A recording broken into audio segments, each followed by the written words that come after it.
Welcome to our Targeted Marketing Mini Seminar. Have you ever thought about business as a three-legged stool? Your first leg is your product or service. Obviously, it has to be great. Second is management. And third, what we're going to talk about here today is marketing. Obviously, we want all three legs to be strong. Do you know that there's only two things you need to know to be successful? The first thing you need to know is you don't know everything. Seriously, I know it's a shock. The second thing you need to know is that whatever you don't know, you can learn. You can teach yourself. Einstein said the value of education is not the learning of many facts, but the training of the mind to think. Brian Tracy reminds us that to be successful, we have to get out of our comfort zone. And my favorite quote is this: "Those that do not continue to learn wake up in a world one day that does not exist." I developed a theory years ago about relationships, about great relationships. I call it my Rocky theory. Have you noticed that the best relationships, whether it be spouses, business partners, or teams of employees, tend to be between people with different skill sets or even personalities? Okay? In the Rocky movie, Rocky looked at Adrian at one point and said, "Yo, Adrian, it's kind of like you got gaps, I got gaps. Together, we fill each other's gaps." And isn't that true? Could we look for partners that have skill sets where we don't, strengths where we have weaknesses? And could we work with partners, maybe not even on a permanent basis, on a project-by-project basis? Okay? They might be competitors. Have you ever thought about turning a competitor into a collaborator? They might be complementary businesses. Businesses that share the same demographic that we do, but that don't compete with us. Or they might be our employees.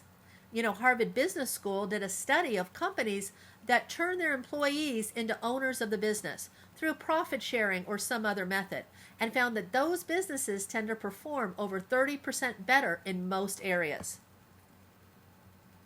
Now, we're going to talk about marketing here today, but you're going to see where those things I just talked about come into play.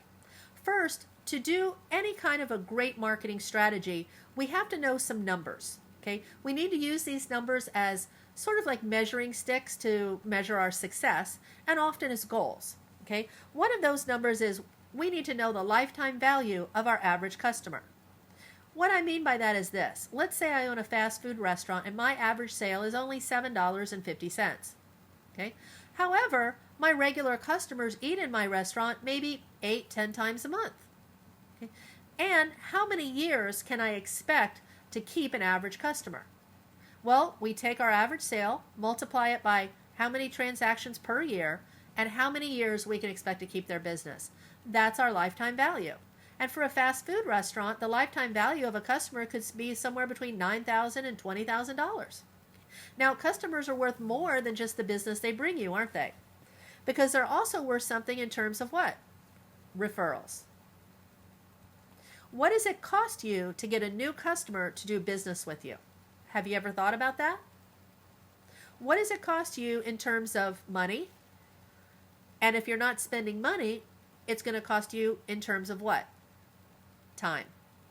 Did you know that the average across all industries is $100? Just to get a new customer to do business with you the first time, with no guarantee they'll ever do business with you again.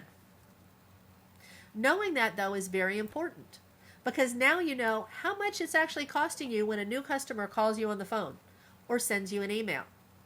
Do you think you'll respond quicker? I hope so, because on average, business lose 30% of their potential new business simply because they don't respond quickly enough. Did you know it's 12 times easier to increase your business through existing customers than to get new customers? Now, here's some way to increase your business through existing customers. 1, work on increasing their average sale, suggestive selling, upselling. 2, increase the frequency with which they come in and do business with you. Maybe give them a perk every time they come in, and that perk needs to be used in a certain increment of time. If your average customer comes in only once a month, give them a perk that's good for 3 weeks or 2 weeks. Okay. Another way you can do it is by increasing the number of referrals you get from your existing customers. And there's all kinds of ways to do that. I used to manage several retail stores. And one time for my 2 stores, I went and pulled a list of our best customers, and I sent them all a $25 gift certificate. Now, our average sale in the store was way more than that. So I knew that even though they could spend the $25 and just leave spending that, they'd probably spend more, and I'd end up breaking even. I was happy to do that. But what my real goal was new customers. So what I did is I put a note in with each of those $25 gift certificates, and the note said, please come in and use this gift. You've been such a great customer. And for every friend that you bring in, we're going to give your friend a gift certificate as well. Guess how many new customers I got off that? Yeah, a lot. Okay, so we want to increase our business to our existing customers, and there's lots of tools that we can use to do that. But we want a 2-pronged approach. We want a marketing plan to promote to existing customers, but we also want to get new customers in as well. Because with every new customer, we've got a new increment of our lifetime value. So if our lifetime value of a customer is $9,000, by developing a new regular customer, that's an extra $9,000 we can expect in revenue for our business. Now, there's another theory of marketing that, or of business and relationships that I've kind of developed over the years, and I learned it from Hannibal Lechter. Okay, and I call it the Hannibal Lechter theory of marketing. And I realized when I was watching Silence of the Lambs for like the 30th time that he was actually teaching us something very important about marketing in that movie. Okay. If you watch Silence of the Lambs, do you remember the scene where he talks to Clarice about how to find the guy she's hunting?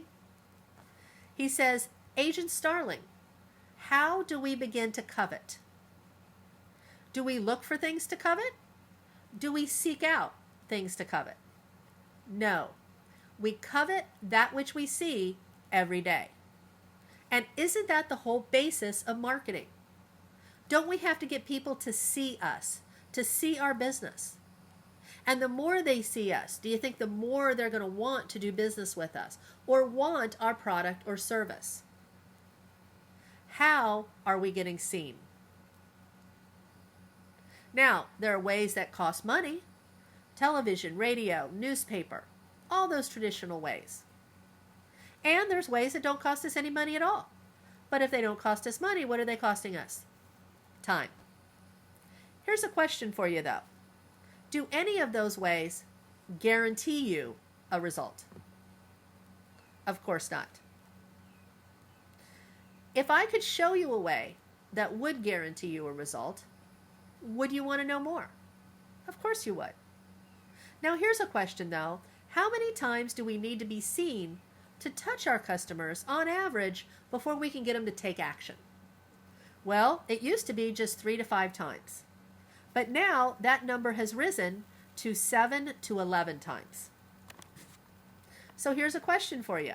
If there was a way that we could market that did guarantee we got a result and fast, would you want to know more? There is. See part 2 of this video to learn how.